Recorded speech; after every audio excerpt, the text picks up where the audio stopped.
Most people imagine that a medieval alehouse was a place of roaring laughter, clanking mugs and heaping platters of roasted meat, but the truth that would confront you if you stepped across one of those low wooden thresholds in 12th century England would overturn that image in an instant, because the first thing you would realize is not that the food was simple, but that it was survival measured out in ladlefuls, and that realization would arrive with a physical force as tangible as a shove to the chest, carried on air thick with the sour breath of fermentation, damp wool cloaks steaming near a fire, and the dense, earthy smell of boiled grain that clung to your nostrils and would not let go.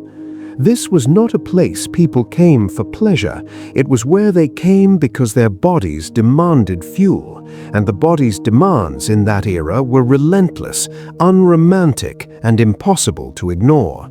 The popular myth suggests that medieval people feasted whenever they gathered, yet the hidden truth is that most meals were carefully stretched compromises between hunger and scarcity, and the alehouse existed not as a luxury, but as an extension of the agricultural system itself, a communal stomach serving a population whose daily labor stripped calories from their muscles faster than their own kitchens could replace them, which is why the central offering was not meat, not bread loaves stacked high, but a single endlessly simmering pot of pottage that sat suspended above the hearth like a quiet authority, its contents shifting slowly as new ingredients were added and old ones dissolved into the thick broth, because pottage was not a recipe, it was a process, a continuous cycle in which barley, oats, cabbage leaves, onions, leeks, beans, or whatever scraps the season permitted were dropped into the same vessel day after day, each addition absorbed into a texture that was neither solid nor liquid, but something in between, heavy enough to settle in the stomach, yet soft enough to swallow quickly before returning to the fields. You might expect variety, but there was none, because consistency was safer than experimentation, and safety was the closest thing to comfort that most villagers knew, so they ate from the same pot in wooden bowls rubbed smooth by years of scraping spoons, the surface of the stew glistening faintly with fat when fortune allowed, though more often it shimmered only with starch, and the sensation of eating it was not one of delight, but of gradual relief as warmth spread from the throat into the chest, loosening muscles stiff from cold mornings and long hours bent over soil, while outside the door the world continued its indifferent rhythm of wind across thatch roofs and distant livestock calling in low, patient tones. And if you lingered long enough beside that hearth, watching the surface of the pottage shift and settle as it simmered, you would begin to understand that its sameness was not a failure of imagination, but a defense against uncertainty, because in a world where harvests could fail without warning and grain stores might run low before winter ended, predictability was more valuable than flavor, and the thick stew was designed less to satisfy the tongue than to quiet the ache that spread through the limbs after hours of labor, and that ache was constant because most of the men gathered in that low room had spent their day behind oxen in heavy clay soil, gripping wooden plow handles that vibrated against their palms until the skin hardened and cracked, while women had carried water, chopped fuel, tended gardens, and stirred pots in smoke-filled spaces where eyes watered and lungs burned from the steady draw of damp firewood. So when they lifted their bowls of pottage, the steam rising in faint ribbons, they were not seeking indulgence but continuation, the simple ability to stand again at dawn and repeat the same motions without collapse. The myth suggests that medieval diets were crude but hearty, yet the hidden reality was that they were carefully rationed systems shaped by obligation, because under the feudal structure, peasants owed labor, produce, and dues to lords who controlled the land, which meant that the best cuts of meat rarely lingered in village kitchens, and even more rarely appeared in alehouses frequented by laborers. And if meat entered the pottage at all, it was often in the form of a bone stripped nearly bare, simmered to draw out the last traces of marrow, or scraps of salted pork diced small enough to stretch across many bowls. And the salt itself, biting and mineral on the tongue, carried the unmistakable reminder that preservation was essential in an age without refrigeration, because winter did not negotiate, and food lost to spoilage was not an inconvenience but a threat.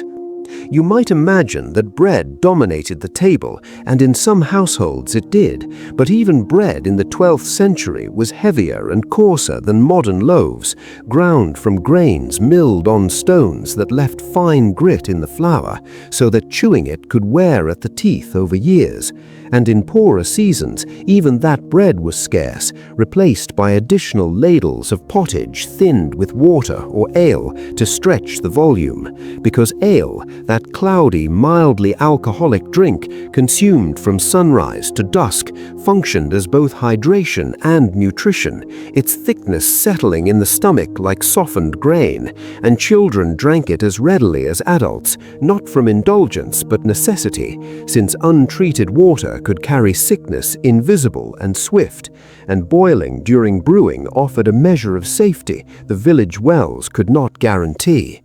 The ale itself was unstable, flavored with groot, yarrow, mugwort, heather, whose bitterness lingered at the back of the mouth, and because it spoiled within days, brewing was relentless, an ongoing labor performed mostly by women whose hands moved from grain sacks to stirring paddles to washing wooden tuns without pause, and if the batch soured too quickly, income vanished just as swiftly, for the alehouse was often a household's fragile supplement to subsistence farming, and failure meant less grain in storage, less security against the lean months ahead. And as evening settled over the village and more bodies pressed into the low-ceilinged room, the air thickening with breath and smoke until it seemed almost chewable, the alehouse revealed its deeper function, which was not celebration but compression, because here the weight of the day gathered into a single shared space where hunger, fatigue, and obligation converged. And if you paid close attention, you would notice that even the act of sitting was shaped by scarcity, with benches rough and narrow, backs straight from necessity rather than comfort, shoulders brushing against one another not from intimacy, but because there was nowhere else to go. And the murmur of conversation rarely rose into carefree laughter, but moved in subdued currents about rents owed, harvest prospects, rumors from the manor, and the quiet arithmetic of how many sacks of grain remained in storage. For in a society structured by dues and tithes, the margin between sufficiency and want was thin enough to feel beneath the skin. The romantic image of communal feasting dissolves quickly here, because what passed across the table was measured and deliberate, wooden trenchers bearing portions that reflected hierarchy even within the peasant class, and while the Lord's Hall might occasionally display roasted meats and white bread, the alehouse offered repetition, thick pottage that clung to the spoon, hard crusts softened in broth, and perhaps on rare feast days, a slice of salted herring whose sharp, briny scent cut through the smoky air and lingered on the fingers long after the meal ended, reminding everyone that access to protein was seasonal, irregular, and often beyond their control. You might imagine that hunger was an occasional visitor, yet in truth it hovered persistently, not always as starvation, but as a dull undercurrent, a slight emptiness that returned sooner than desired, because daily labor consumed more energy than the diet could easily replace.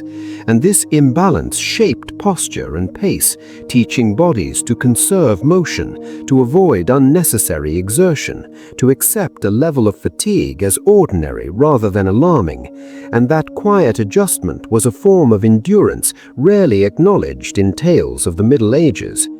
Even the sensory texture of eating reinforced this reality, because the pottage's consistency shifted subtly day to day, thicker when grain was plentiful, thinner when supplies were stretched, and every mouthful carried the faint grit of stone-ground flour or the fibrous resistance of cabbage stalks not fully softened. Yet complaints were rare, not because standards were low, but because alternatives were fewer still, and the structure of feudal life left little room for individual preference, binding households to cycles of planting, harvesting, and dues that dictated what entered the pot long before it reached the bowl. The alehouse, then, was less a place of indulgence than a communal mechanism for redistributing calories in a society where land ownership, climate, and obligation determined survival more than appetite ever could.